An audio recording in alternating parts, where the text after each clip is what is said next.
দেখুন, وَمَنْ عَمِلَ صَالِحًا مِّنْ ذَكَرٍ أَوْ أُنثَىٰ وَهُوَ مُؤْمِنٌ فَأُولَٰئِكَ يَدْخُلُونَ الْجَنَّةَ।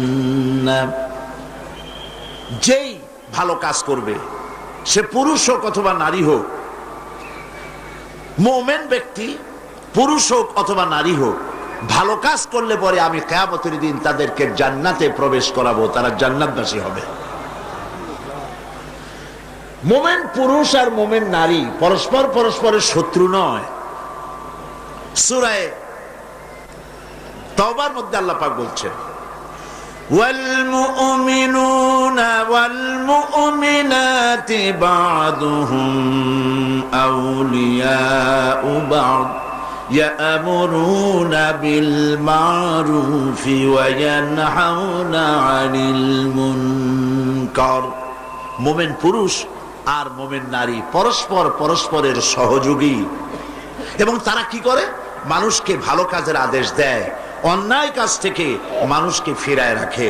তারা নামাজকে প্রতিষ্ঠা করে, তারা যাকাতকে আদায় করে এবং আল্লাহ রাসূলের আনুগত্য করে চলে। তাহলে আয়াতে কারিমাগুলির মধ্য দিয়ে, আল্লাহ পাকের এই আয়াতগুলির মধ্য দিয়ে আমরা বুঝতে পারলাম যে আল্লাহ পাক পুরুষ এবং নারীকে, যেখানেই পুরুষের কথা প্রায় সেখানে নারীর কথা সমভাবে আল্লাহ বলে নারী এবং পুরুষের সমান অধিকারের কথাই প্রতিষ্ঠিত করলেন। এমন এক সময় ছিল যখন কন্যা সন্তান জন্মগ্রহণ করাই ছিল পাপ, এবং সেই জাহালাতের যুগে কন্যা হয়েছে, মেয়ে হয়েছে শুনলে পরে স্বামীর মুখ কালো হয়ে যেত, মুখটা মলিন হয়ে যেত, এবং বাচ্চাটাকে ধরে আষাঢ় মেরে ফেলে দিত। জীবিত অবস্থায় কবরের মধ্যে পুঁতে রাখতো, পাথর মেরে মাথাটা থেতলো করে দিত। আল্লাহ পাক কোরআনে কারিমে বলেছেন, বিআইয়ি যামবিন কুতিলাত, কোন অপরাধে এই কন্যা সন্তানটিকে হত্যা করলে? কি অপরাধ তার? বনু তামিমের এক ব্যক্তি ইসলাম কবুল করার পর লোকটি কাঁদতেছিল। হাদিস শরীফে ঘটনাটি এসেছে। নবী করিম সাল্লাল্লাহু আলাইহি ওয়াসাল্লাম তাকে প্রশ্ন করলেন, তুমি কাঁদছো কেন? লোকটি বলছে, হে নবী, আমি তো মুসলমান হলাম, কিন্তু আমার গুনাহ কি মাফ হয়েছে? আল্লাহর নবী বলেন, তুমি যখন পড়েছ লা ইলাহা ইল্লাল্লাহু মুহাম্মাদুর রাসূলুল্লাহ, এই কালেমা পড়ার সঙ্গে সঙ্গে তোমার জীবনের সকল গুনাহ রাশি আল্লাহ রাব্বুল আলামিন মাফ করে দিয়েছেন। কিন্তু লোকটি কান্না থামছে না। নবীজি প্রশ্ন করলেন, গুনাহ তো মাফ হয়েছে, আমি তোমারে গ্যারান্টি দিলাম, এরপরও কাঁদো কেন? সে বলছে, হে রাসূল, আমি এমন গুনাহ করেছি যা সর্বক্ষণ আমাকে পীড়া দেয়। কি গুনাহ করেছো? সে বলল যে আমার স্ত্রী গর্ভবতী ছিল, গর্ভাবস্থায় তাকে রেখে আমি ব্যবসা করতে গিয়েছিলাম। ফিরে যখন এসেছি অনেক দিন পর স্ত্রী খবর দিল তার এক মরা সন্তান হয়েছে। আমি ভুলে গেলাম বিষয়। বেশ কয়েক বছর পর আমার ঘরে একটি ফুটফুটে সুন্দরী ছোট্ট একটি মেয়ে দৌড়দৌড়ি করতে দেখলাম। আমার খুব আগ্রহ হলো মেয়েটাকে দেখতে। আমি প্রশ্ন করলাম বউকে, এ মেয়েটি কার? বউ কাছে এসে বলল, এ মেয়েটি তোমারই। সেদিন আমি মিছে কথা বলেছিলাম, মেয়ে হয়েছে এটা যদি তুমি শুনতে পারো তো মেরে ফেলে দেবে। সেই ভয়তে আমি বলি নাই। আমি আমার দূর সম্পর্কীয় আত্মীয়র বাড়িতে তাকে প্রতিপালনের ব্যবস্থা করেছি, আর তারপরে একটু বড় হয়েছে পরে নিয়ে আসছি। এখন হয়তো তুমি তাকে দেখে আর মারতে পারবে না, সেই ভরসা করে এনেছি। লোকটি বলল, হে রাসূল, আমি মেয়েটিকে আদর করলাম, স্নেহ করলাম, মমতা করলাম। কয়েকদিন যাওয়ার পর আমার মনের মধ্যে চিন্তা জাগলো, এই মেয়েটা তো শৈশব থেকে কৈশোরে পদার্পণ করবে, তারপরে যৌবন পাবে, এরপরে তাকে বিয়ে দিতে হবে। আমি সমাজপতি, আমার মেয়ে অন্যের বাড়িতে রান্না করে খাওয়াবে, অন্যের বাড়ির কাপড় চোপড় পরিষ্কার করবে, তাহলে তো আমার সম্মান বাঁচবে না, আমার ইজ্জত বাঁচবে না। আমি তখন সিদ্ধান্ত নিলাম এই অপমানের চাইতে মেয়েটিকে মেরে ফেলা অনেক ভালো। আমি আমার বউকে বললাম, মেয়েটিকে সাজিয়ে দাও, গুছিয়ে দাও, একটু বেড়াস। স্ত্রী সরল মনে মেয়েটাকে সাজিয়ে গুছিয়ে দিল। এই মেয়েটিকে নিয়ে আমি চললাম, কিছু দূর দৌড়ে যায় আমার সামনে, আবার পেছনে আমার কাছে আব্বা আব্বা বলে ছুটে আসে, আবার পেছনে পড়ে আবার আব্বা আব্বা করে দৌড়ে এসে আমাকে জড়িয়ে ধরে। এভাবে যেতে যেতে এক নির্জন এলাকায় গিয়ে, এক পাহাড়ি এলাকায় গিয়ে আমার চাদরের ভেতর থেকে মাটি খোঁড়ার যন্ত্র বের করে মাটি খোঁড়া আরম্ভ করলাম। মেয়ে আমার কাছে বসে বলছে, বাবা তুমি এত কষ্ট করছো কেন? সে তো বুঝতে পারতেছে না যে আমি তার জন্য কবর খনন করতেছি, আমি মাটি খুঁড়তেছি। মাটি এসে আমার জামায় লাগে, দাড়িতে লাগে, আর আমার মেয়ে আমার পাশে বসে আমার দাড়ি থেকে, জামা থেকে ধুলাবালি সরায় দিচ্ছে আর বলছে, বাবা তুমি এত কষ্ট করছো কেন? গর্তটা যখন খনন করা হয়ে গেল, মেয়েটার হাত পা বাঁধা শুরু করলাম। মেয়ে বুঝতে পেরেছে আমি তাকে মেরে ফেলবো। মেয়ে তখন বলছে, বাবা আমাকে মেরো না, আমি তোমাকে বাবা ডেকে তোমাকে সমাজে নিন্দনীয় করব না, আমাকে মেরো না। আমি তার কোনো কথা শুনলাম না, হাত পাও বেঁধে সজোরে কুয়ার ভিতরে, গর্তের ভিতরে নিক্ষেপ করলাম। মেয়েটি আমার চিৎকার মেরে বলতেছে, বাবা আমাকে মেরো না, আমি তোমাকে বাবা বলে শরম দিব না। লোকটি বলছে, রাসূল আমার পাষাণ হৃদয় গলল না, শেষবারের মতো একটা পাথরকে উঁচু করে আমি আমার মেয়ের মস্তককে লক্ষ্য করে এই পাথর সজোরে নিক্ষেপ করলাম। মেয়ের বুক ফেটে রক্ত ফিনকি দিয়ে বেরিয়ে গেল, আর মেয়ের মুখ থেকে আব্বা বলে একটা চিৎকার বেরোলো। ওই আব্বা চিৎকার এখনো যেন আমার কানে আমি শুনতে পাই। হাদিস শরীফে এসেছে, নবীজি কাহিনী শুনতেছিলেন আর নবীজির রহমতের নবীর চোখ দিয়া পানি পড়ে দাড়ি ভিজে ভিজে পড়তেছিল। এমন সময় ছিল যখন নারীদের কোনো সম্মান ছিল না, ইজ্জত ছিল না। নারীর সম্মান কে দিল? আল্লাহ দিলেন। বলেন কে দিলেন? আজ নাস্তিক মুরতাদ শ্রেণীর বুদ্ধিজীবীরা, কলামিস্টরা দরদ নিয়ে গিয়ে আসছে, নারীরা নির্যাতিতা হচ্ছে, ইসলাম নাকি ঠকাইছে তাদেরকে। তারা ইসলামের বিরুদ্ধে নানান কথা বলছে। আজকে আমাদের জানতে হবে ইসলাম কি দিল আর পাশ্চাত্য কি দিল। নারী, ইসলাম যা দিয়েছে নারীকে, পুরুষকে নারীকে, ইসলাম যে সমান অধিকার দিয়েছে পৃথিবীতে কেউ তা দিতে পারে না। নারীর জীবনে তিনটা ভাগ করা যায়, নারীর জীবনকে তিনটা ভাগ করা যায়। প্রথমে সে কন্যা হিসেবে পৃথিবীতে আসে, এরপরে এই কন্যাটি কিশোরী হয়, তারপরে যৌবন পায়, এরপরে একদিন বিয়ে হয়ে যায়, তখন সে স্ত্রী হয়, বধূ হয়। তো প্রথম স্তর হচ্ছে, প্রথম অধ্যায় নারীর জীবনের প্রথম অধ্যায় সে কন্যা, দ্বিতীয় অধ্যায় সে বধূ, তৃতীয় অধ্যায় সে মাতা হয়ে যায়। ইসলাম এই তিন অধ্যায় নারীকে কি দিল, কি অধিকার দিল, এবং স্বামী আর স্ত্রীর মধ্যে কি সম্পর্ক গড়ে দিল ইসলাম, তা আমাদের জানা দরকার। দেখুন, নবী করিম সাল্লাল্লাহু আলাইহি ওয়াসাল্লাম একটা কন্যাকে কি মর্যাদা দিচ্ছেন। হাদিস শরীফে এসেছে, যখন কোন ঘরে একটি কন্যা সন্তান জন্মগ্রহণ করে, ওই ঘরের ভিতরে তখন এক রহমতের ফেরেশতা আসে, এসে বলে, আসসালামু আলাইকুম ইয়া আহলাল বাইত, হে ঘরের মালিকেরা, হে ঘরের গৃহবাসীরা, তোমাদের উপরে আল্লাহর রহমত বর্ষিত হোক। ফেরেশতা চলে যায় কন্যাটির কাছে, ওই নবজাত কন্যার কাছে গিয়ে নূরের তৈরি পর দিয়ে এই কন্যার মাথা বুলায় আর বলতে থাকে, এই কন্যাটিকে যে যত্ন করবে, আদর করবে, আদর শিখাবে, সাহায্য করবে, আল্লাহর সাহায্য কিয়ামত পর্যন্ত তার সাথে অব্যাহত থাকবে।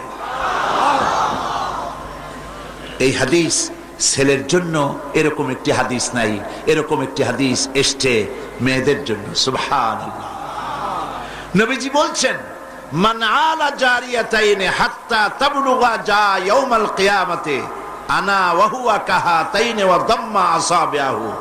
আখরাজাহু মুসলিম। মুসলিম শরীফের হাদিসের মধ্যে এসছে, আল্লাহর নবী বলেন, যদি কারো দুটি কন্যা সন্তান হয় আর ওই কন্যা সন্তানটিকে বয়সপ্রাপ্ত হওয়া পর্যন্ত যদি তাকে প্রতিপালন করে এবং তাকে সহযোগিতা করে, কিয়ামতের দিন আমি মুহাম্মদ সাল্লাল্লাহু আলাইহি ওয়াসাল্লাম আর ওই দুই কন্যার পিতা পাশাপাশি অবস্থান করব জান্নাতে। এই কথা ছেলেদের ব্যাপারে বলা হয়নি। কাদের ব্যাপারে বলা হয়েছে? মেয়েদের ব্যাপারে। নবী করিম সাল্লাল্লাহু আলাইহি ওয়াসাল্লাম বলেছেন, ওয়ান জাবির বিন আব্দুল্লাহ রাদিয়াল্লাহু তাআলা আনহু قال قال رسول الله صلى الله عليه وسلم من كان له ثلاث بنات يربيهن ويكفيهن ويرحمهن فقد وجب له الجنة। নবীজি বলেন, তিন কন্যার পিতা যদি কেউ হয় আর ওই তিনটি কন্যাকে যদি কেউ স্নেহ করে, আদর করে, আদব শিখায়, দ্বীন শিখায় আর এবং সৎপাত্রস্থ করতে পারে, নবীজি বলছেন ওই পিতার জন্য কিয়ামতের দিন আল্লাহ পাক জান্নাত ওয়াজিব করে দিবেন। জান্নাত তার জন্য ওয়াজিব হয়ে যাবে। নবী করিম সাল্লাল্লাহু আলাইহি ওয়াসাল্লাম বলেছেন, লা তাকরিহুল বানাত ফা ইন্নী আবুল বানাত। রাসূলুল্লাহ সাল্লাল্লাহু আলাইহি ওয়াসাল্লাম বলেছেন, কন্যাদেরকে ঘৃণা করো না, কারণ আমি মুহাম্মদ সাল্লাল্লাহু আলাইহি ওয়াসাল্লাম কন্যাদের পিতা। সুবহানাল্লাহ। যারা কন্যা সন্তান হলে পরে মুখ কালো করেন, অনেক পুরুষ আছে যখন স্ত্রী গর্ভবতী হয় বন্ধুদের কাছে খবর দেয়, আল্লাহ আমারে সন্তান দিবেন, দোয়া করো। তারপরে যখন খবর পাওয়া গেল ডেলিভারি করেছে একটা মেয়ে, মুখটা মলিন হয়ে যায়। বন্ধুরা জিজ্ঞেস করলো, কই সন্তান হবে বললে, কতদিন চলে গেল কোনো খবর টবর যে দিলে না। কয় যে বলার মতো না। কি? কয় যে মাইয়া হয়েছে, একটা মেয়ে হয়েছে। এটা বলার মতো না। মুখটা কালো হয়ে যায়, স্ত্রীর সঙ্গে কথা বলে না। বারবার মেয়ে হলে, এমনও খবর পাওয়া গেছে বারবার মেয়ে হয়েছে বলে স্ত্রীকে তালাক পর্যন্ত দিয়ে দিয়েছে। নাউজুবিল্লাহ। মেয়ে হওয়ার জন্য স্ত্রী কি দায়ী? কে দায়ী? স্বামী দায়ী। তো খামোকা কেন মুখ মলিন করেন? আল্লাহ রাব্বুল আলামিন বলেছেন কোরআনে কারীমের মধ্যে, আমি কাউকে ছেড়ে দেই, কাউকে মেয়ে দেই, কাউকে ছেলেও দেই, মেয়েও দেই, কাউকে কিছুই দেই না। ইন্নাল্লাহা আলা কুল্লি শাইইন কাদির। সমস্ত জিনিসের উপরে ক্ষমতা কার? আল্লাহ পাকের। সন্তান হয় না, আল্লাহর কাছে চাও, ছেলেও দিতে পারেন, মেয়েও দিতে পারেন, তার ইচ্ছা। বারবার মেয়ে হয়েছে তো কি ক্ষতি হয়েছে? কি ক্ষতি হয়েছে? নবী করিম সাল্লাল্লাহু আলাইহি ওয়াসাল্লামের সন্তানদের মধ্যে মেয়েও ছিল, ছেলেরাও ছিলেন, কিন্তু ছেলেরা সব মারা গেলেন। বেঁচে থাকলেন কারা? বলেন, কারা বেঁচে থাকলেন?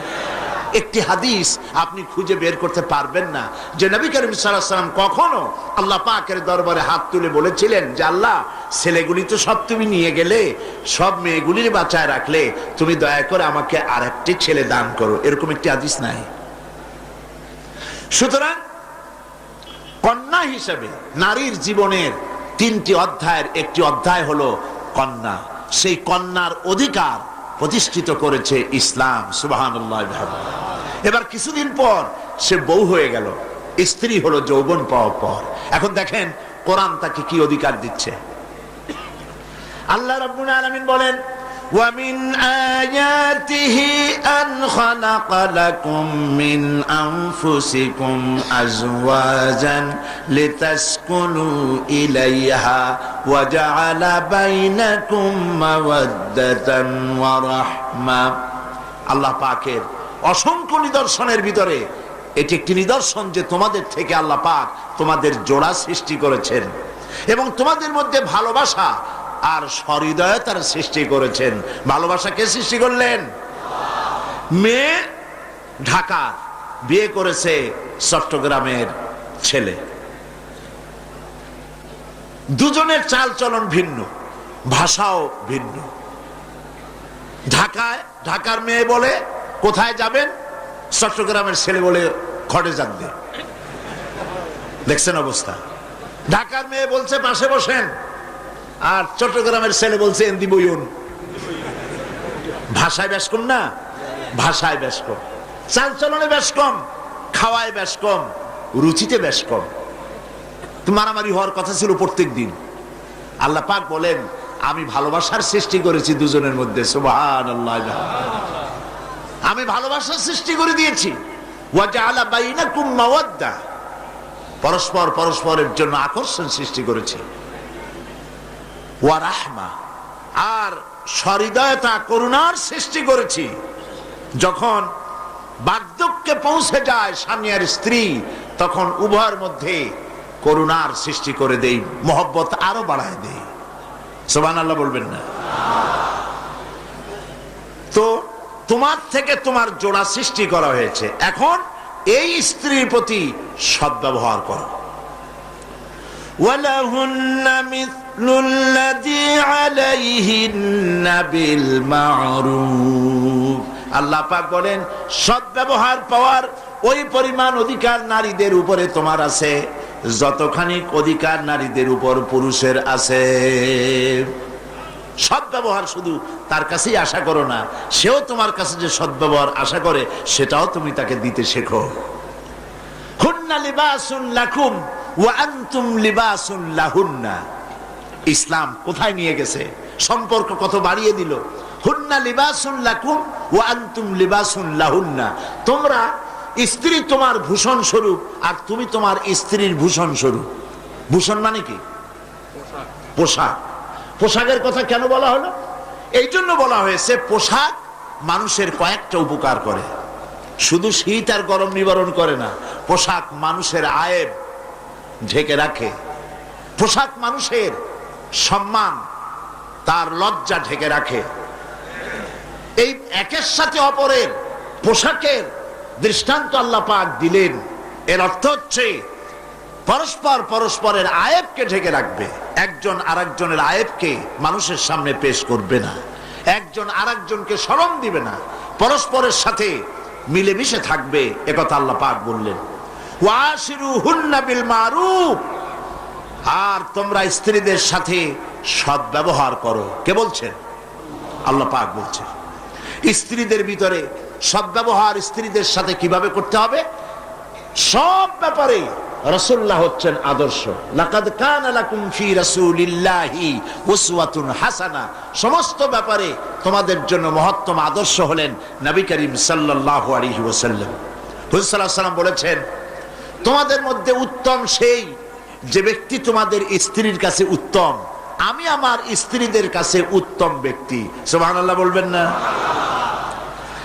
এবার দেখেন নবীজি আদর্শ দেখালেন স্বামী স্ত্রীর সঙ্গে সম্পর্কটা কেমন হবে।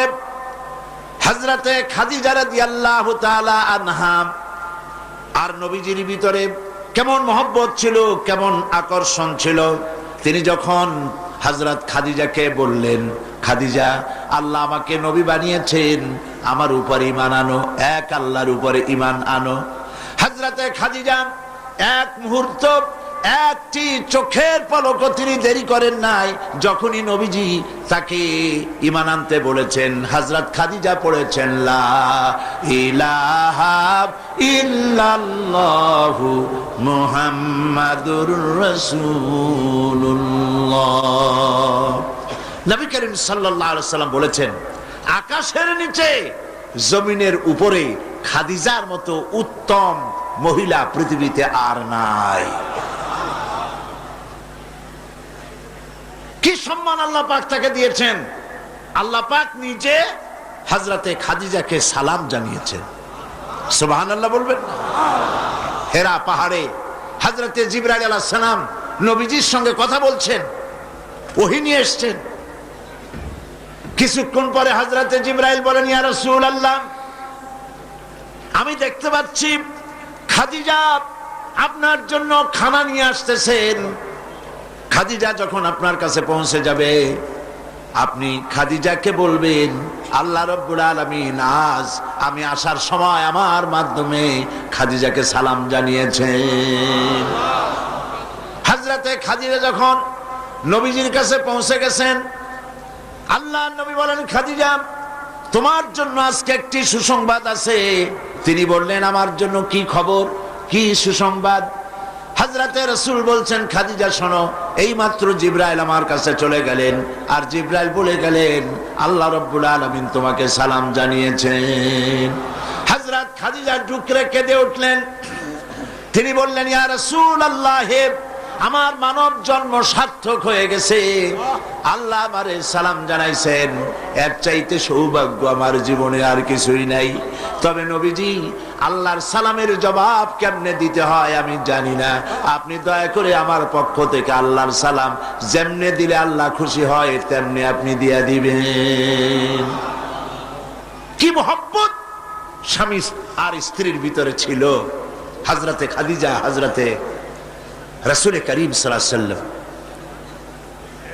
নবী করিম সাল্লাল্লাহু আলাইহি ওয়াসাল্লামের ঘরে হযরত খাদিজা যতদিন ছিলেন আরেকটি বিবাহ তিনি করেননি। হযরত আয়েশা বলছেন, নবীজি আমার কাছে ঘুমানো ছিলেন, গভীর রাত্রে আমার ঘুম ভেঙে গেল। আমি চিন্তা করলাম নবীজি কোথায় গেলেন, মনে করলাম অন্য কোনো স্ত্রীর ঘরে গেছে নাকি। আমি খুঁজতে লাগলাম, কোনো ঘরে পাওয়া গেল না। খুঁজতে খুঁজতে অবশেষে আমি নবীজিকে পেলাম রিয়াদুল জান্নাতের ভেতরে, মসজিদে নববীর জান্নাতের টুকরার ভেতরে বসে নবীজি মোনাজাত করতেছেন। আমিও পিছনে আল্লাহর দরবারে হাত তুললাম। মোনাজাতের এক পর্যায়ে নবীজি বলতেছিলেন, রব্বুল আলামিন, কঠিন ওই হাসরের ময়দানে মা তার সন্তান ভুলে যাবে, বাপ তার সন্তানকে ভুলে যাবে, স্বামী তার স্ত্রীকে হারায় ফেলবে, স্ত্রী তার স্বামীকে চিনবে না। ওই কঠিন হাসরের ময়দানে আয় আল্লাহ তাআলা, আমি যেন আমার খাদিজারে হারায়া না যাই। মোনাজাত শেষ হওয়ার পর হযরত আয়েশা বলেন, ইয়া রাসূলুল্লাহ, খাদিজা এই বুড়ির কথা এখনো কেন আপনার মনে পড়ে? খাদিজার পরে কুমারী মেয়েও তো আপনি বিয়ে করেছেন, খাদিজার কেন বুড়ির কথা ভুলতে পারেন না? নবীজি বলেন, আয়েশা রে, খাদিজার সম্পর্কে এরকম কথা আর তুমি বলবে না। তোমরা জানো না, তোমরা সবাই আমার সুদিনের স্ত্রী, আর খাদিজা আমার এমন সময়ের স্ত্রী যখন এই মক্কা নগরীতে মুহাম্মদ সাল্লাল্লাহু আলাইহি ওয়াসাল্লামের পাও রাখার জায়গা ছিল না। হযরত আয়েশা বললেন, ইয়া রাসূলুল্লাহ, আমি ক্ষমা চাই, আমাকে মাফ করে দিন। আমি খাদিজার সম্পর্কে এমন কথা আর উচ্চারণ করব না, তবে খাদিজার সম্পর্কে আমার কিছু কথা শোনান। হযরতে নবীজি বলেন, আয়েশা রে, শোনো, আমার সঙ্গে বিবাহের পর খাদিজার ধন সম্পত্তি যা ছিল আল্লাহর রাস্তায় সব উজাড় করে দিয়েছে। কতদিন না খেয়েও থেকেছে, একদিনের জন্য বলে নাই আপনার সাথে বিয়ে হয়েছে বলে আজ আমি না খাইয়ে আসি।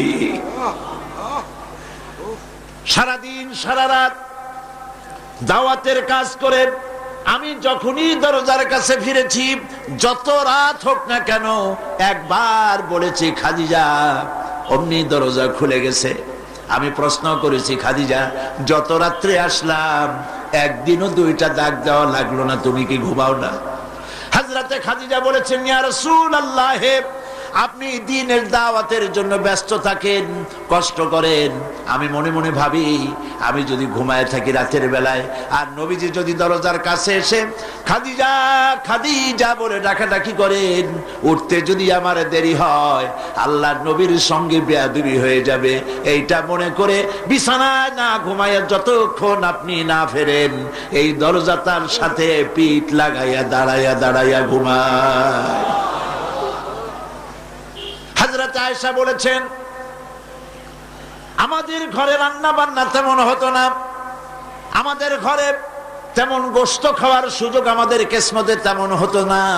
যদি কোনোদিন আমাদের ঘরে দুম্বা বা ছাগল জবাহ হতো, গোশতগুলি নবীজি কেটে ভাগ করে সমস্ত স্ত্রীদের ঘরে দিয়ে দিতেন। এরপরে কয়েকটা গোশতের টুকরা একটা টোপলায় নিয়ে হযরত খাদিজা মদিনার অলিতে গলিতে ঘুরে বেড়াতেন। খাদিজার কোন বান্ধবী পাওয়া যায় কিনা? সুবহানাল্লাহ। নবী করিম সাল্লাল্লাহু আলাইহি ওয়াসাল্লাম তার স্ত্রীদেরকে এভাবে ভালোবাসতেন, আর স্ত্রীরাও নবীর জন্য এভাবে ভালোবাসতেন, ভালোবাসা দিতেন। স্ত্রীর অধিকার ইসলাম দিয়েছে, আর কেউ দিতে পারে নাই। আর এই স্ত্রীদের মধ্যে সব থেকে উত্তম স্ত্রীকে নবীজি বলেছেন, আদ-দুনিয়া কুল্লুহা মাতাউন ওয়া খায়রুল মাতাইদ দুনিয়া ইমরাতুস সালিহা। দুনিয়ার সব কিছু সম্পদ, এর মধ্যে উত্তম নিয়ামত হচ্ছে পতিপরায়ণা সতীসাধ্যী স্ত্রী। সুবহানাল্লাহ। হুজুর বলেছেন, তিনটি জিনিস আমি পছন্দ করি, তিনটি জিনিস আমার প্রিয়। একটি হলো নামাজ, একটি হলো সুগন্ধ, আর একটি হলো স্ত্রী। সুবহানাল্লাহ। এই স্ত্রীকে সমান অধিকার দিয়েছে নবীজি। আল্লাহর ইসলাম সমান অধিকার দিয়েছে। নারীর অর্থনৈতিক অধিকার প্রতিষ্ঠিত করেছে ইসলাম, তাকে অর্থনৈতিক অধিকার দিয়েছে, মহারানার ব্যবস্থা করেছে। কোরআন বলছে, ফাতুহুন্না উজুরাহুন্না ফারিদা, ফরজ রূপী দায়িত্ব হিসাবে স্ত্রীর মহারানার টাকা আদায় করে দাও। বহু মুসলমান আছে মহারানার টাকা আদায় করে না, বরং আজকাল তো নতুন সিস্টেম চালু হয়েছে মানুষকে শোনাবার জন্য। বিবাহের মজলিসে বলা হয়, অমুকের মেয়ে অমুকের ছেলে বিয়ের মহারানা কত? 5,55,555 পয়সা। সামনে একটা টাকা বা পয়সা জিরো থাকতে পারবে না, একটা নিয়ম নীতি করে নিয়েছে। এই টাকাগুলি মহারানার টাকা সঠিকভাবে আদায় করা হয় না অনেক ক্ষেত্রে, একথা ঠিক কিনা? বরং উল্টো করে মহারানা আদায় করা হয় মেয়ে পক্ষের কাছ থেকে, কন্যা পক্ষের কাছ থেকে। এটাকে কি বলা হয়? এটাকে কি বলা হয়? এটা হলো যৌতুক নামের কৌতুক। মেয়ে পক্ষের কাছ থেকে টাকা আদায় করা। মেয়ে পক্ষ যদি ইচ্ছে করে বর পক্ষকে যদি টাকা দেয়, পয়সা দেয়, গাড়ি দেয়, বাড়ি দেয়, কোনো আপত্তি নেই, দিতে পারে। কিন্তু ডিমান্ড করে নেওয়া, চেয়ে নেওয়া সম্পূর্ণ হারাম।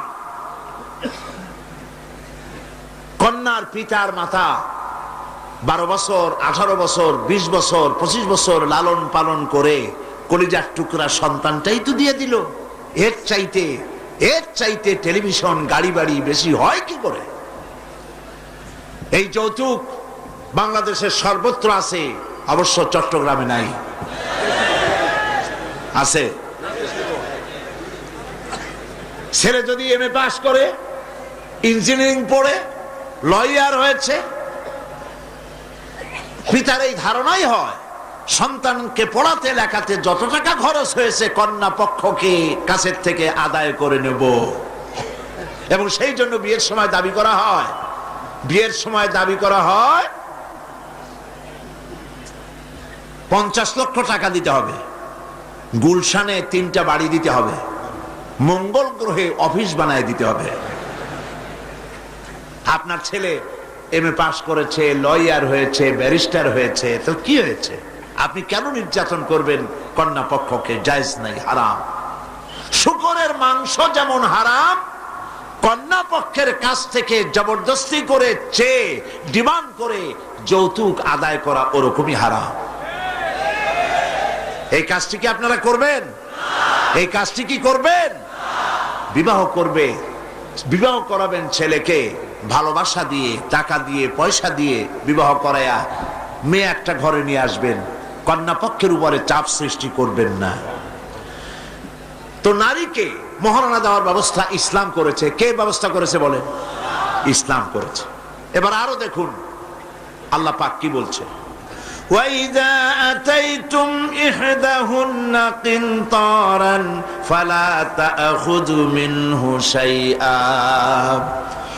তো যে তোমরা নারীদেরকে স্তূপ পরিমাণ অর্থ করি যদি দান করো, তাহলে সামান্য তার থেকে ফেরত নিও না। আল্লাহ পাক চান মহিলাদের কাছে, নারীদের কাছে কিছু পুঁজি থাকুক, টাকা পয়সা থাকুক, আল্লাহ এটা চান। যদি তুমি কিছু দাও, তা যদি স্তূপ আকারেও হয়, তবুও সেগুলিকে ফেরত দিও না, ফেরত দিও না। বহু মুসলমান আছে আমাদের সমাজে, হজ করে, নামাজও পড়ে, কপালে দাগও পড়ে গেছে, তার ব্যবসা আছে, ধানি জমিনও আছে, বিবাহের সময় মেয়েকে টাকা কড়ি দিয়ে, ব্যবসা টাকা কড়ি যৌতুক টৌতুক দিয়ে বিদায় করে দেয়, সম্পত্তির ভাগ দেয় না, ব্যবসারও ভাগ দেয় না। আছে না এমন? আছে কিনা? আপনি কন্যাকে ঠকালেন, এজন্য আল্লাহর কাছে আপনাকে দায়ী হতে হবে। মেয়েদেরকে অর্থনৈতিক অধিকার আল্লাহ এভাবে প্রতিষ্ঠিত করেছেন, সে মহিলাদেরকে অর্থনৈতিক দিক থেকে তাদেরকে নির্যাতন করা যাবে না। এবার মেয়েদেরকে শিক্ষার অধিকার দেওয়া হয়েছে, কোনটা দেওয়া হয়নি? তারা বলছে, ইসলামের দুশমনেরা বলে নারীদেরকে ইসলাম ঠকাইছে। কোথা থেকে ঠকালো? কন্যা হিসেবে মর্যাদা দিল, বধূ হিসেবে মর্যাদা দিল, তারপরে অর্থনৈতিক সুযোগ করে দিল, এবার শিক্ষার অধিকারও প্রতিষ্ঠিত করলো। হযরতে আয়েশা রাদিয়াল্লাহু তাআলা আনহা, তিনি শিক্ষয়িত্রী ছিলেন, হাজার হাজার সাহাবীর উস্তাদ ছিলেন। সুবহানাল্লাহ বলেন। হাদিসের উস্তাদ ছিলেন, তাফসীরের উস্তাদ ছিলেন, ফিকহের উস্তাদ ছিলেন। শিক্ষার অধিকার ইসলাম দিয়েছে নারীকে। নারীরা লেখাপড়া করতে পারবে, কোনো অসুবিধা নেই। এভাবে অধিকার শুধু অর্থনৈতিক নয়, লেখাপড়ার অধিকার দিল। তালাকের একটি অধিকার, এটি একটি গুরুত্বপূর্ণ বিষয়। তালাকের অধিকারটিও শুধুমাত্র পুরুষের না, এই তালাকের অধিকার নারীদেরকেও দেওয়া হয়েছে। কথা বুঝতে পেরেছেন? তালাকের অধিকার, বিবাহ বিচ্ছেদের অধিকার শুধু পুরুষের নয়, নারীকেও দেওয়া হয়েছে।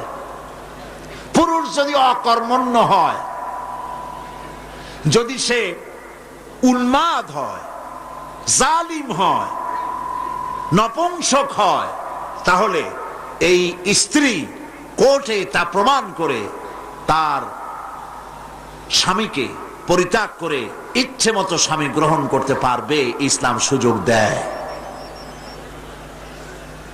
তালাক, কথায় কথায় তালাক দেওয়ার একটা রেওয়াজ আমাদের দেশে আছে। বাংলাদেশে যদি আল্লাহ কোনদিন দয়া করে ইসলামী রাষ্ট্র প্রতিষ্ঠিত করে দেন, তাহলে কথায় কথায় তালাক দেওয়ার এই প্রথাকে বন্ধ করে দেওয়া হবে। তরকারিতে লবণ কম হয়েছে, শুটকি মাছে ঝাল হইল কেন, এই সব কথা বলিয়া তালাক দেওয়া যাবে না। আর একসঙ্গে 3 তালাক দেওয়া তো যাবেই না। এক সাহাবী এসে নবী করিম সাল্লাল্লাহু আলাইহি ওয়াসাল্লামের কাছে খবর দিলেন যে একজন তার স্ত্রীকে একসাথে 3 তালাক দিয়েছে। নবী করিম সাল্লাল্লাহু আলাইহি ওয়াসাল্লাম এত গোসা হয়েছিলেন যে বসার থেকে দাঁড়ায় গেলেন। তিনি বললেন, এই লোকটি তো আল্লাহ পাকের কোরআনের সাথে তামসা করেছে। তালাকের আল্লাহর কাছে 2টা হালাল সবচেয়ে জঘন্য, 2টি হালাল সব থেকে জঘন্য। একটা হলো ভিক্ষাবৃত্তি, আর একটা হলো তালাক। যখন তালাক দেওয়া হয় অন্যায় ভাবে, গোসায় আল্লাহর আরশ কাঁপতে থাকে। নাউজুবিল্লাহ বলে। আপনি এভাবে তালাক দিতে পারবেন না। তালাক দেওয়ার নিয়ম হলো, যখন স্ত্রীর সাথে, লক্ষ্য করুন, স্ত্রীর সাথে বনিবনা হচ্ছে না, স্ত্রীর চরিত্র খারাপ, স্ত্রীর দাজ্জাল মার্কা, বনেই না, তো আল্লাহ পাক তখন বলেছেন, উভয় পক্ষের আত্মীয় স্বজন নিয়ে মীমাংসা করার চেষ্টা করো, সালিসি করো। যদি মীমাংসায় না হলো, তাহলে 1 মাসে 1 তালাক দাও, বিছানা আলাদা করে দাও, এবং অপেক্ষা করো তার এই অবস্থা দেখে সে ফিরে আসে নাকি। যদি ফিরে আসে তো গ্রহণ করো, যদি ফিরে না এলো 2য় মাসে 2য় তালাক দাও। তাও যদি ফিরে না আসে, তাহলে 3য় মাসে গিয়ে 3 তালাক একদম রেজি করে দাও, আর ফেরত হবে না। 3 তালাকে বায়না করে দাও, এই স্ত্রীকে আর গ্রহণ করা যাবে না। এখন আমাদের দেশে রাগের মাথায় একসাথে 3 তালাক দেওয়ার পর মনে মনে অনুশোচনা হয়, এতগুলো ছেলে পেলে নিয়ে করবো কি, কি সর্বনাশ হইল, রাগের মাথায় করলামটা কি। এখন এই বউ ফিরে পাওয়ার জন্য মসলা তালাশ করে। তখন গ্রামের মুন্সি মৌলবী এই জাতীয় এক শ্রেণীর লোক আছে যারা কোরআন বোঝে না, হাদিস বোঝে না, তারা হিল্লা নামক একটা ঔষধ বাইর করছে। সেই ঔষধটা কি? তারা বলে যে এই স্ত্রীকে যদি আবার নিতে চাও তাহলে আর একটা পুরুষের সঙ্গে বিবাহ দাও এবং শর্ত করো যে তোমার কাছে দিলাম, 2-3 দিন পর তুমি তালাক দিয়ে দিবা, এরপরে আমরা নিয়ে নেব। তালাকের নিয়তে বিবাহ করা এটা সম্পূর্ণ হারাম, বিবাহ হবে না। তালাকের নিয়তে বিয়ে করলো বিয়ে হবেই না। তারপরে এই যে ভাড়া করা, একজনের সঙ্গে হিলা করতে দেওয়া, এটাকে হাদিসের ভাষায় বলা হয়েছে ভাড়া করা ষাঁড়। ভাড়া করা ষাঁড়। ইসলামে এই ধরনের কোনো বিধান নাই। সবাই কান খুলে শুনুন, হিল্লা করার যে ব্যবস্থা বাংলাদেশে গ্রামে গঞ্জে আছে, শরীয়তের কোনো অস্তিত্ব নাই। কেউ যদি তার স্ত্রীকে তালাক দেয় আর এই স্ত্রীকে আবার ফেরত নিতে চায়, মৃত্যু পর্যন্ত ফেরত নিতে পারবে না। একটা পথ আছে, সেই পথটা হলো এই স্ত্রী যদি ইচ্ছে করে কোনো স্বামী গ্রহণ করেন, আর সেই স্বামী যদি ইচ্ছে করে ঘটনাচক্রে তালাক দেয়, অথবা ঘটনাচক্রে সেই স্বামীর যদি মৃত্যু হয়, তাহলেই কেবলমাত্র প্রথম স্বামীর কাছে আসতে পারবে। এছাড়া প্রথম স্বামীর কাছে আসা কিয়ামত পর্যন্ত সম্ভব নয়। এইটা ইসলাম করেছে দৃষ্টান্তমূলক শাস্তি দেওয়ার জন্য। কথায় কথায় তালাক দেবা, বাগুন ভর্তায় মরিচ হইল কেন, এইসব শয়তানি চলবে না। এইটার জন্যই এই বিধান করা হয়েছে। এনজিওরা, ভারতের 5টা গোলাম বুদ্ধিজীবীরা এই হিল্লাটাকে, এই যে হিল্লা ইসলামে নাই, সেই হিল্লার ফতোয়া ইসলামের মধ্যে বানাইয়া আলেম ওলামাদেরকে নিন্দনীয় করার জন্য চেষ্টা করেছে। আর এর জন্য ওদের বাহন হচ্ছে ভারতের 5টা গোলাম বুদ্ধিজীবীদের বড় বাহন হলো দৈনিক জঘন্য কণ্ঠ, ইসলামের দুশমন, স্বাধীনতার দুশমন।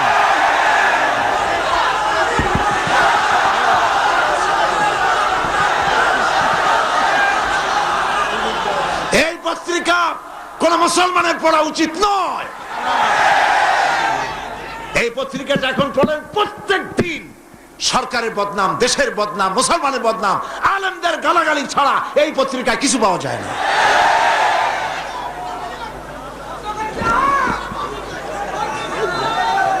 এই পত্রিকার মধ্য দিয়ে ভারতের গোলাম, কলামিস্ট, ফিচার লেখক, সাংবাদিকরা এই পত্রিকায় চড়ে বাংলাদেশের বদনাম করে চলছে, আলেমদের বদনাম, মুসলমানদের বদনাম করে চলছে। ফতোয়া বিষয়টাকে ওরাই নিন্দনীয় করেছে। ফতোয়াকে নিন্দা করা যাবে না। ফতোয়া আল্লাহ পাকের। ফতোয়া কার? গতকাল বলছি না, ফতোয়া কার? আল্লাহ পাকের। ওরা সেই আল্লাহকে বিশ্বাস করে বলে চিন্তা করার কোনো কারণ নাই। কারণ এই পত্রিকাটাই লিখেছিল ওয়াহাজাল বালাদিল আমিন, এই বলদের শহর, অতুরে চিনি না, তোরে আমি চিনি না, এই পত্রিকায় লিখেছিল। প্রিয় ভাই সব, তালাক কখনো রাগের মাথায় এই জঘন্য কাজ কেউ করবেন না। যদি করতেই হয় তাহলে 3 মাসে 3 তালাক হবে, একসাথে 3 তালাক দেওয়া যাবে না। যদি কেউ একসাথে 3 তালাক দিয়ে বসে, তালাক হয়ে যাবে, এটাও মনে রাখবেন, তালাক হয়ে যাবে। তবে আল্লাহ পাক অসন্তুষ্ট হবেন, নারাজ হবেন, গুসায় আল্লাহর আরশ কাঁপতে থাকে। এই কাজটি কখনো করবেন না। আল্লাহ পাক তালাক চান না। আল্লাহ চান স্বামী স্ত্রীর মধ্যে মহব্বত পয়দা হোক। সুবহানাল্লাহ। যদি স্ত্রীর উপর রাগ হয়, কখনো মন খারাপ হয়, আল্লাহ বলছেন ওয়ালা তানসাউল ফাদলা বাইনাকুম, তোমরা পরস্পরের অনুগ্রহকে ভুলে যেও না। আজকের একটা ব্যাপারে মন খারাপ হইছে, তুমি চিন্তা করো তোমার জীবনের অনেক ক্ষেত্রে এই স্ত্রীর অনেক অবদান আছে, সেগুলিকে মনে করে আজকেরটা মাফ করে দিলেই তো সারে। সুবহানাল্লাহ। আল্লাহ পাক চান না স্বামী স্ত্রীর ভিতরে অসন্তুষ্টি থাকুক এবং তালাক পর্যায়ে চলে যায়। একবার নবী করিম সাল্লাল্লাহু আলাইহি ওয়াসাল্লাম বসে আছেন মসজিদে নববীর ভিতরে, মুখ মলিন, সাহাবায়ে কেরাম ভয়তে কথা বলতে পারছেন না।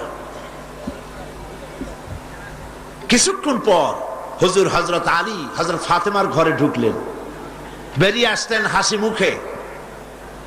তিনি প্রশ্ন করলেন, সাহাবায়ে কেরাম জিজ্ঞেস করলেন, হে রাসূল, একটু আগে আপনার মুখ এত মলিন ছিল আর এখন আপনি এত হাসি খুশি, আমরা তো তখন কথা বলতেই সাহস পাইনি, হুজুর কি হয়েছিল? আল্লাহর নবী বলেন, ওদের মধ্যে মনোমালিন্যের সৃষ্টি হয়েছিল আর আমার মনটা খারাপ হয়ে গিয়েছিল। ওদের, বুঝতে পারছেন তো, হযরত আলী এবং ফাতেমার মধ্যে মনোমালিন্য সৃষ্টি হয়েছিল, আমার মনটা খারাপ হয়ে গিয়েছিল। আমি ভেতরে গেলাম, উভয়ের সঙ্গে কথা বললাম। এখন তারা দুজনের মধ্যে তাদের ভুল বুঝাবুঝির নিরসন হয়েছে, আমার মনটা খুশি হয়ে গেছে। নবীজি বলেন, ফাতেমাকে যে কষ্ট দেয় সে আমাকে কষ্ট দেয়, কারণ ফাতেমা আমার কলিজার টুকরা।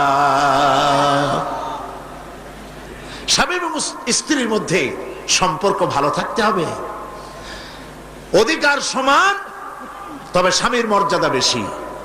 মর্যাদা কার বেশি? স্বামীর মর্যাদা বেশি। তিরমিজি শরীফের হাদিসে এসেছে, আল্লাহর নবী একদিন একদিকে যাচ্ছিলেন, জঙ্গল থেকে এক পাহাড়িয়া উট এসে নবীজির কদমের উপরে, নবীজির কদম মোবারকে চুমা দিল, সেজদা করলো। সাহাবায়ে কেরাম বললেন, ইয়া রাসূলুল্লাহ, পাহাড়ের উটের কি সৌভাগ্য, আল্লাহর নবীর পায়ের উপরে চুমা খেয়েছে, সেজদা দিয়েছে, আমাদেরকে অনুমতি দেন, আমরা আপনার কদমের উপরে আমরা সেজদা দিয়া ধন্য হই। হুজুর বলেন, শোনো, আমি যদি এই পৃথিবীতে কোনো মানুষকে সেজদা করার জন্য যদি পারমিশন দিতাম, তাহলে পৃথিবীর সমস্ত নারীদেরকে বলতাম তারা যেন তাদের স্বামীকে সেজদা দেয়। তাহলে মর্যাদা কার বেশি? স্বামীর মর্যাদা বেশি, অধিকার সমান, মর্যাদা বেশি স্বামীর। আবু দাউদ শরীফের হাদিসে এসেছে, নবীজি বলেছেন, কোন স্ত্রী লোক এমন অবস্থায় যদি মারা যায় যে তার স্বামী তার উপরে সন্তুষ্ট ছিল, আল্লাহ রাব্বুল আলামিন ওই মেয়ে লোকটি জান্নাত দান করে দিবেন। স্বামীর মর্যাদা এখানে বেশি। তাহলে আমরা দেখলাম অধিকারের দিক থেকে যখন নারী ছিল, বধূ ছিল, কন্যা ছিল, বধূ ছিল, সব জায়গায় ইসলাম নারীকে সম্মান বাড়িয়ে দিল, ঠিক কিনা বলেন? এবার নারী বিবাহ হওয়ার পর কদিন পরে মা হয়ে গেল, মা হয়ে যাওয়ার পর মর্যাদা কমে গেল না বেড়ে গেল? বলেন, কমলো না বাড়লো? নবীজি বলছেন, আল্লাহর নবীর সামনে একজন সাহাবী এসে প্রশ্ন করলেন, হে আল্লাহর রাসূল, খেদমত করব কার? মান আহাক্কুন নাস বিহুসনি সাহাবাতি? ক্বালা উম্মুক। ক্বালা সুম্মা মান? ক্বালা উম্মুক। ক্বালা সুম্মা মান? ক্বালা উম্মুক। ক্বালা সুম্মা মান? ক্বালা আবুক। আখরাজাহুল বুখারী। বুখারী শরীফের হাদিস। সাহাবী জিজ্ঞেস করছেন, ইয়া রাসূলুল্লাহ, খেদমত করব কার? হুজুর বলেন, তোমার মায়ের। তারপরে কার? তোমার মায়ের। তারপরে কার? তোমার মায়ের। তারপরে কার? তোমার পিতার। বাপের চাইতে মায়ের মর্যাদা কয় গুণ বেড়ে গেল? বলেন, 3 গুণ বেড়ে গেল মর্যাদা। আল্লাহর নবী মসজিদে নববীতে বসে আছেন, সাহাবায়ে কিরাম কর্তৃক পরিবেষ্টিত হয়ে। এমন সময় একজন বুড়ি মসজিদে প্রবেশ করেছেন। হুজুর তাকে দেখে দাঁড়ায় গেলেন। কাছে যখন এলেন মহিলা, নবীজি নিজের গায়ের চাদর বিছায়া দিলেন। মহিলা চলে যাওয়ার পর সাহাবায়ে কিরাম প্রশ্ন করলেন, ইয়া রাসূলুল্লাহ, আমরা তো চিনলাম না এই মহিলাকে, একজন মেয়ে লোকের জন্য নবীজি তার গায়ের চাদর বিছায়া দেয়, এত বড় সম্মানী মহিলা আমরা চিনলাম না, তিনি কে? আল্লাহর নবী বলেন, সাহাবীরা, আমি আমার মায়ের যত্ন কিসমতে তেমন হয় নাই, আমার মায়ের দুধ আমার কিসমতে তেমন হয় নাই। যার কোলে কাকে চড়ে, যার বুকের দুধ খাইয়া আমি বড় হয়েছি, এই আমার সেই দুধ মা হযরতে হালিমাতুস সাদিয়া। মায়ের মহব্বত কেমনে করতে হবে? মা যখন হয়ে গেলেন, সম্মান বেড়ে গেল সন্তানের কাছে। একজন সাহাবী এসে রাসূলের কাছে বলছেন, হে রাসূল, আমার মায়ের মেজাজ খুব খারাপ। হাদিস, আমার মায়ের মেজাজ খুব খিটখিটে। হুজুর প্রশ্ন করলেন, তোমার মা যখন তোমারে গর্ভে রাখছিলেন তখন তো মেজাজ খারাপ ছিল না? তিনি বললেন, হুজুর আমি সত্যি বলছি, মেজাজ খুবই খারাপ। হুজুর বলছেন, তোমাকে যখন তোমার মা ডেলিভারি করেছিল তখন তো মেজাজ খারাপ ছিল না? কয়, না হুজুর, দারুণ খারাপ মেজাজ। হুজুর বললেন, তোমার 2.5 বছর 2 বছর ধরে যখন দুধ খাওয়াইছিল তোমার মা, তখন তো তার মেজাজ খারাপ ছিল না। সাহাবী যখন এর পরেও বললেন, ইয়া রাসূলুল্লাহি, আমি আমার মায়ের দুধের হক আদায় করে দিয়েছি। হুজুর বললেন, দুধের হক আদায় করেছো তুমি, তোমার মায়ের একটি আহ শব্দের হক তুমি আদায় করতে পারো নাই। তুমি যদি পড়ে গেছো ছোট্টবেলায়, খাটের থেকে কোলের থেকে পড়ে গেছো, কেঁদে উঠছো, আর তোমার মা যে তখন আহ বলেছে, সারা জীবন এই একটি শব্দের হক আদায় করতে পারবে না। মায়ের সম্মান ইসলাম এভাবে বাড়িয়ে দিল। আল্লাহ রাব্বুল আলামিন শিখায় দিলেন, وَقَضَى رَبُّكَ أَلَّا تَعْبُدُوا إِلَّا إِيَّاهُ وَبِالْوَالِدَيْنِ إِحْسَانًا। তোমার রবের পক্ষ থেকে এটা ফয়সালা হয়েছে যে আমার ইবাদত করার পর মা বাপের ইহসান করবে। দেখেন অবস্থাটা, দেখুন, লক্ষ্য করুন, আল্লাহর ইবাদতের পরেই বান্দা কার ইহসান করবে? বলেন কার? মা বাপের ইহসান করো। আল্লাহর ইবাদতের পরেই এটাকে লাগাই দেওয়া হয়েছে। আল্লাহ পাক সূরা বনী ইসরাঈলের ভিতরে পরিষ্কার করে বলেছেন, মা বাপের সামনে ধমক দিয়ে চোখ রাগায় কথা বলবে না। ওয়ালা তাকুল্লাহুমা উফিন ওয়ালা তানহারহুমা, ঝিড়কি দিবে না, ধমক দিবে না। আর তাদের সঙ্গে কোন ভাষায় কথা বলবে তাও আল্লাহ শিখায় দিয়েছেন।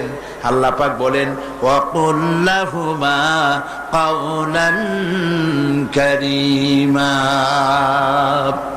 সম্মান সূচক কথা বলো মা বাবার সাথে। আর দোয়া শিখায় দিলেন, বান্দারা তোমার মা বাবার জন্য আমার কাছে এই ভাষায় দোয়া করো, রব্বিরহামহুমা কামা রাব্বায়ানি সাগীরা। জবান ছেড়ে দিয়ে সবাই পড়েন, রব্বিরহামহুমা কামা রাব্বায়ানি সাগীরা। আয় আমার রব, আমার মা বাপ ছোটবেলায় আমাকে যেভাবে স্নেহের করে লালন পালন করেছে, আল্লাহ পাক তুমি দয়া করে আমাকে, আমার পিতা মাতাকে তোমার রহমতের কোলে লালন পালন করো। আল্লাহ পাক শিখাই দিয়েছেন। এই দোয়া করবেন তো? মনে থাকবে? প্রত্যেক নামাজের পরে মুনাজাতে এই দোয়া করবেন। একটু জোরে সরে পড়েন, লা ইলাহা ইল্লাল্লাহ, লা ইলাহা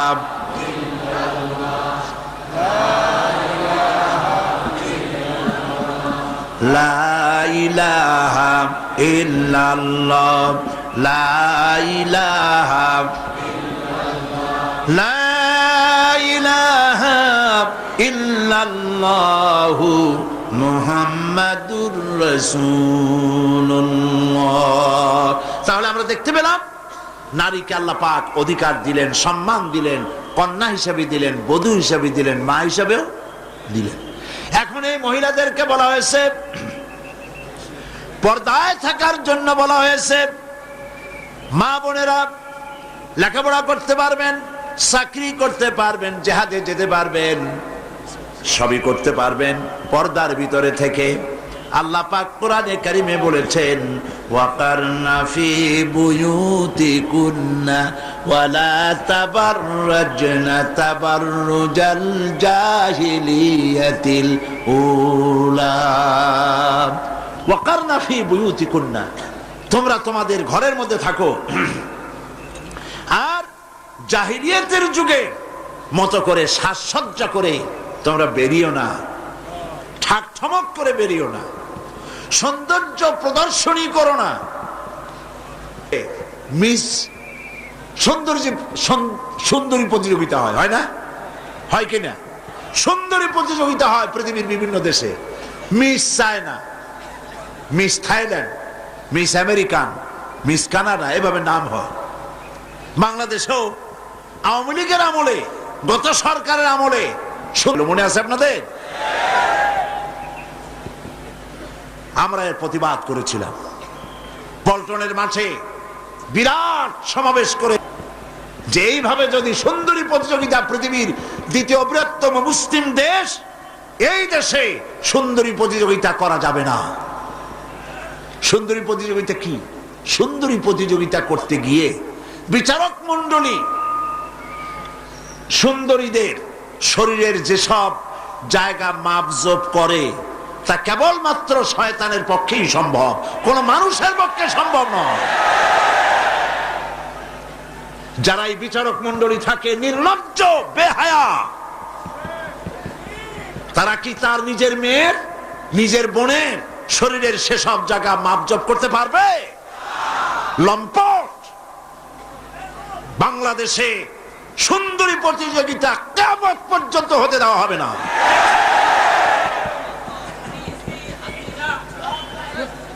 হ্যাঁ, থামো। প্রিয় ভাই সব, মাশাআল্লাহ, আমাদের আরেকজন মন্ত্রী মহোদয় এসছেন, আমার খুব মহব্বতের মানুষ, জনাব জাফরুল ইসলামের চৌধুরী। আলহামদুলিল্লাহ পড়েন। এমন এক সময় ছিল, উনি সালাম দিচ্ছেন, জবাব দেন।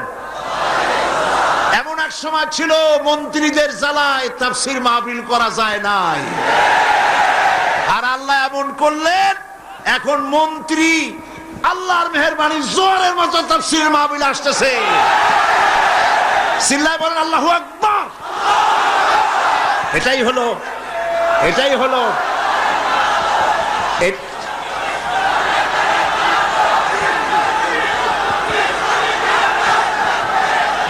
এটাই হচ্ছে, আরে ভাই আমার বলতে তো দেন, এটাই হচ্ছে ইসলামের পক্ষের শক্তি আর ইসলামের বিপক্ষ শক্তির, এটাই হলো পার্থক্য।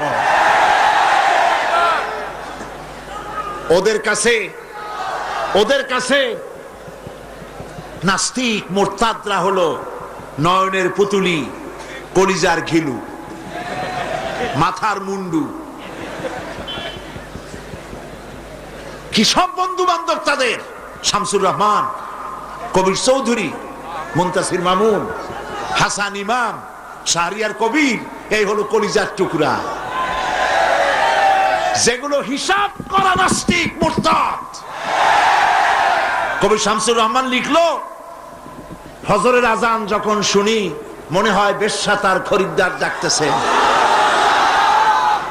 ওই সরকার তারে পুরস্কার দিছে, ওই সরকার তারে পুরস্কার দিয়েছে।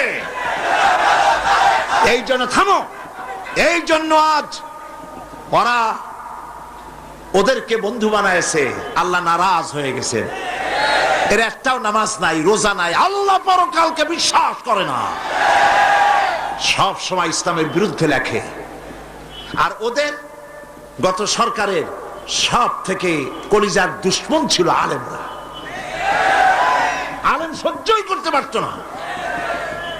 আলেম মানেই রাজাকার, দাড়ি টুপি মানেই স্বাধীনতার বিরোধী।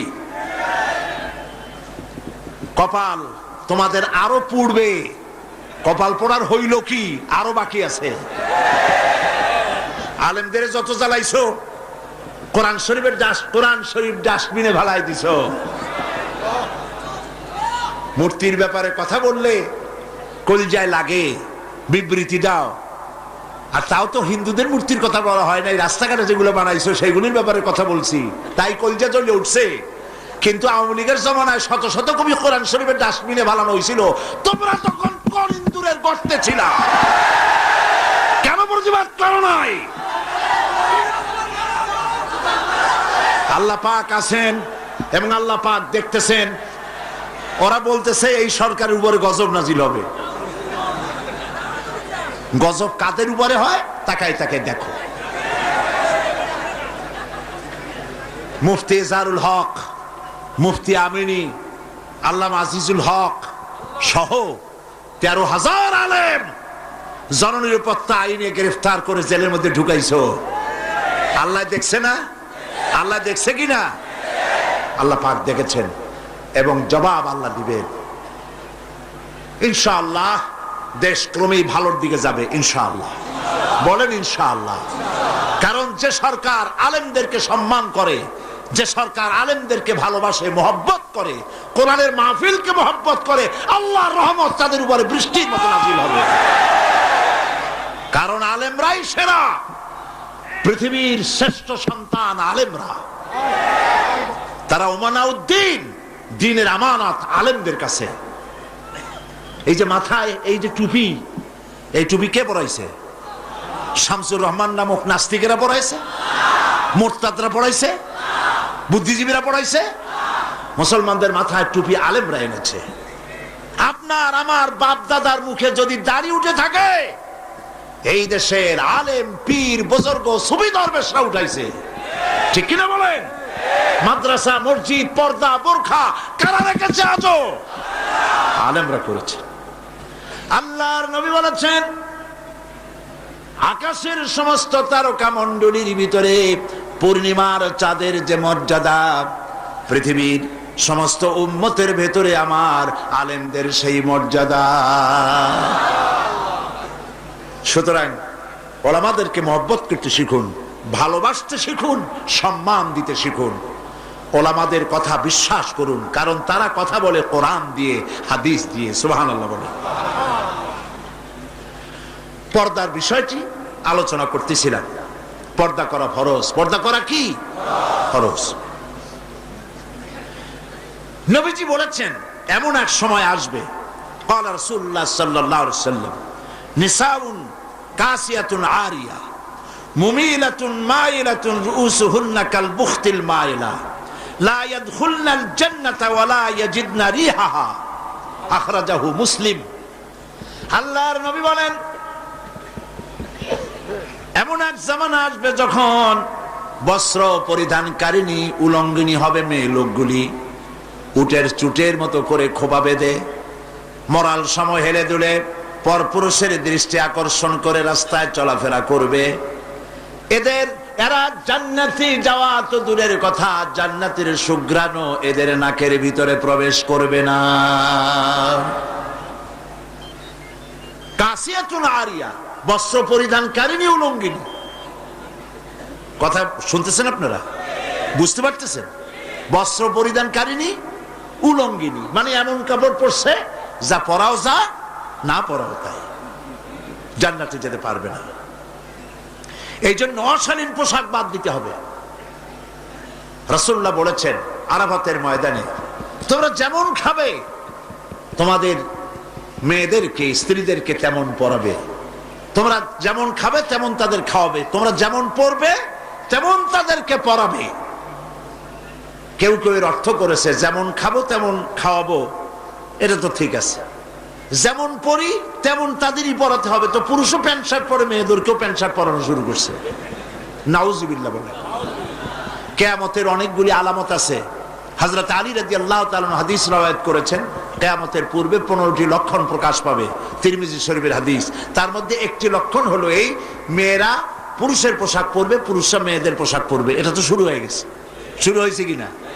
মেয়েরা, আমাদের দেশেও এই প্রচলন শুরু হয়েছে। কোন কোন ক্ষেত্রে মহিলারা প্যান্ট শার্ট ইত্যাদি চাদরবিহীন এগুলি পরে রাস্তায় বেরোনো শুরু হয়ে গেছে। আবার পুরুষগুলি, আমাদের দেশে এগুলি কম, বিদেশে দেখেছি কানে দুল পরে। আমাদের দেশে দুল পরা শুরু করছে কিনা আমার চোখে এখনো পড়ে নাই। আছে? আমি তো এত খতায় দেখি, তারপরেও আমার নজরে পড়ে নেই। তবে চেন পরা দেখেছি, সোনার চেন বহু নজরে পড়েছে। স্বর্ণের চেন গলায় পরে পুরুষ মাঘের পৌষের প্রচন্ড শীতে সামনের 3-4টা বোতাম খোলা রাখে, যাতে মানুষে বুঝে উনি একখান কিছু পড়ছেন। হারাম, হারাম। পুরুষের জন্য এক রত্তি স্বর্ণ জায়েজ নাই। তুমি তো সোনার চেন পরো নাই, তুমি জাহান্নামের আগুনের শিকল পরেছ। কারো যদি থাকে এগুলি খুলে আজই, বউ থাকলে বউরে দাও, না থাকলে বুনেরে দাও, আর না থাকলে কিছু যদি না থাকে বাক্সে উঠায় রাখো, বউ আসলে তারে পরাই দিও, তোমার জন্য হারাম। বিদেশে কানে দুল পরে, নাকে ফুল পরে, আমি অবাক হয়েছি। ঠোঁটে রিং পরে, ঠোঁটে জিহ্বাও রিং পরে, ভাত খায় কেমনে আল্লাহই জানে।